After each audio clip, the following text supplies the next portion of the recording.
নমস্কার, আমি চিত্রালী ঘোষ। আমি সংগঠনের একজন সদস্য। আজ 8ই মার্চ, আজ আন্তর্জাতিক নারী দিবস। এই আন্তর্জাতিক নারী দিবসে আসুন আমরা একটি গুরুত্বপূর্ণ কিন্তু অতি প্রায়শই বিষয় সম্পর্কে কথা বলি, সেটি হলো মহিলাদের মানসিক স্বাস্থ্য।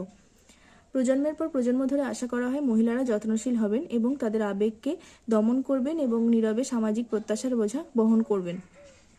তবুও মানসিক স্বাস্থ্যের লড়াইগুলি কিন্তু বাস্তব এবং এগুলি শারীরিক স্বাস্থ্যের মতনই গুরুত্ব পাওয়ার উপযোগী। মনে রাখতে হবে, সাহায্য চাওয়া কোনো দুর্বলতার লক্ষণ নয়, এটি একটি শক্তির লক্ষণ। তাই একটি সাহায্য চাওয়া নারীকে কখনো দুর্বল ভাবা উচিত নয়।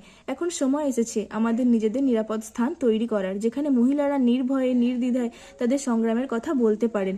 তাই আসুন আমরা শিক্ষিত হই, সমর্থন করি এবং সামাজিক নিরাপত্তা ভঙ্গ করি, কারণ একজন মানসিকভাবে সুস্থ মহিলাই কিন্তু একজন ক্ষমতায়িত মহিলা।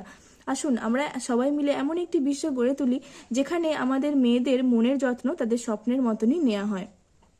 জাতীয় মানসিক স্বাস্থ্য ইনস্টিটিউটের একটি জরিপে দেখা গেছে আমাদের দেশে 18.7% লোক কোনো না কোনো মানসিক রোগে ভুগছেন এবং এদের মধ্যে আমাদের মহিলাদের আক্রান্তের হার 21%, অপরদিকে পুরুষদের আক্রান্তের হার 15%।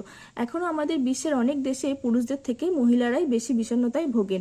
এছাড়াও যথাযথ দক্ষতা এবং সামাজিক দক্ষতা এবং আত্মনির্ভরশীলতার অভাব, এগুলি তাদের মানসিক বিষণ্ণতার কারণ হয়ে দাঁড়িয়েছে এবং এগুলি তাদের শারীরিক উপসর্গ হিসেবে ধরা পড়েছে। তাই এই ব্যবধানটি মোকাবিলা করার জন্য এক বৃহত্তর সচেতনতা এবং মহিলাদের মানসিক সুস্থতার পাশাপাশি সামাজিক নিরাপত্তা ভঙ্গ করা খুবই প্রয়োজন।